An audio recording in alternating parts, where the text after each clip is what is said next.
எனக்காக நீ என்ன செய்தாய், எனக்காக நீ என்ன செய்தாய்.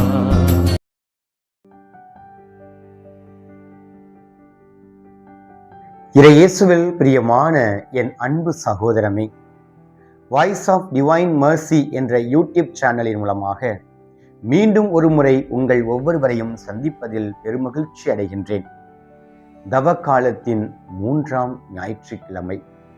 இன்றைய 3 வாசகங்களும் நம் அன்றாட வாழ்வில் உணவருந்தும் குடிக்கும் இன்றியமையாத தண்ணீரை பற்றி நாம் தியானிக்கின்றோம். ஒரு எடுத்துக்காட்டு, ஒரு சிறுவன் பேருந்திலே ஒவ்வொருவரிடமும் ஒரு பாட்டில் தண்ணீர் 20 ரூபாய் என்று விற்கின்றான். அப்பொழுது ஒரு பெரியவர் அவனிடம் 10 ரூபாய்க்கு இந்த நீரை எனக்கு கொடு என்று பேரம் பேசுகின்றார். ஆனால் அந்த சிறுவன் எந்த ஒரு பதிலும் சொல்லாமல் அங்கிருந்து நகருகின்றான்.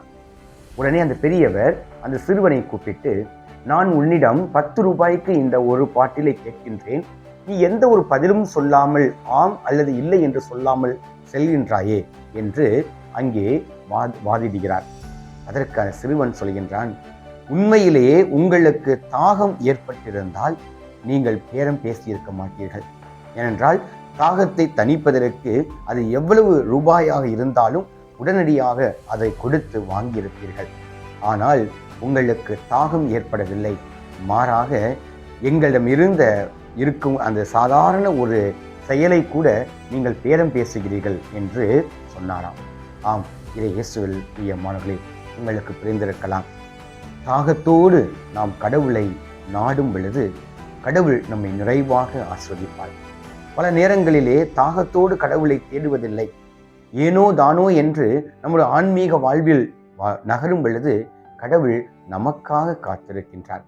ஆனால் தண்ணீர் எவ்வாறு இன்றியமையாததோ அதே போல நம்முடைய ஆன்மீக வாழ்வும் இன்றியமையாதது என்பதைத்தான் இன்றைய 3 வாசகங்களும் நமக்கு எடுத்துரைக்கின்றன. இன்றைய முதல் வாசகத்தை சற்று நாம் ஆலோசித்து பார்க்கும் பொழுது, சீனாயிலே இருக்கும் மக்கள், இஸ்ராயல் மக்கள், எங்களுக்கு நீர் இல்லை, நாங்கள் அங்கே அடிமைகளாக இருந்திருந்தாலும் கூட எங்களுக்கு 3 நேரம் சாப்பாடு கிடைத்திருக்கும் என்று முணுமுணுக்கிறார்கள், வாதிடுகிறார்கள். உடனே மோயிசன் அங்கே கடவுளை பார்த்து அழுகின்றார், புலம்புகின்றார். இன்னும் கொஞ்சம் நேரம் பாய்விட்டால் கல்லால் எரிந்து என்னை கொன்று விடுவார்களே, இதற்காகவா என்னை தேர்ந்தெடுத்தீர், இதற்காகவா என்னை அனுப்பினீர் என்று கடவுளிடம் முறையிடும் பொழுது ஆண்டவர் சொல்கின்றார், நான் கொடுத்த அந்த செங்கோலை கொண்டு இப்பாறையின் மீது தட்டும், அந்த பாறையின் மீது வரக்கூடிய நீரானது எப்பொழுதும் தாகமே இருக்காது என்று சொல்கின்றார். அதே போல இஸ்ராயல் மக்கள் அங்கே அந்த அனுபவத்தை பெறுகின்றார்கள். இன்றைய 2வது வாசகத்திலும் ரோமை மக்களுக்கு அதே செய்தியை புனித பவுலடிகளார் கொடுக்கின்றார். நீங்கள் நம்பிக்கையோடு கொண்டுள்ள உறவை கடவுளோடு ஐக்கியப்படுத்துங்கள். ஏனென்றால் உங்களுக்கு கொடுக்கப்பட்டுள்ள நம்பிக்கை என்பது இன்றியமையாதது. தாகத்தோடு கடவுளை பாருங்கள், தாகத்தோடு கடவுளை உற்று நோக்குங்கள். ஏனென்றால் கடவுள் உங்களை உற்று நோக்குகிறார் என்ற அழகிய வார்த்தையை சொல்கின்றார். இன்றைய நற்செய்தியை நாம் பார்க்கின்றோம். சமாரிய பெண் அங்கே நீர் எடுக்க செல்லும் பொழுது ஆண்டவர் இயேசு கிறிஸ்துவிற்கும் சமாரிய பெண்ணுக்கும் இடையே ஏற்பட்ட உரையாடலை பார்க்கின்றோம். எனக்கு கொஞ்சம் நீர் கொடும், அந்த நீரானது என்னுடைய தாகத்தை தீர்க்கும் என்று சொல்லும் பொழுது, எங்களுடைய தந்தை யாக்கோப்பு வெட்டி கொடுத்த இந்த கிணற்றிலிருந்து வரக்கூடிய தண்ணீரானது சாதாரண தண்ணீர், ஆனால் நீர் நிரந்தரமான உன்னதமான ஆசீர்வாதமான தண்ணீர் என்று சொல்லும் பொழுது ஏற்றுக்கொள்ளவில்லை. ஆனால் கடவுள் அவருடைய ஞான கண்ணை திறக்கின்றார். இன்று நமது ஆன்மீக வாழ்விலும் அந்த ஞான கண்ணோடு புதிய வாழ்வை ஏறெடுத்து பார்ப்போம். கடவுள் நம்மை நிறைவாக ஆஸ்வதிப்பார். தவக்காலம் முழுவதும் நாம் தாகத்தோடு நமது ஆன்மீக வாழ்விலே புறப்படுவோம்.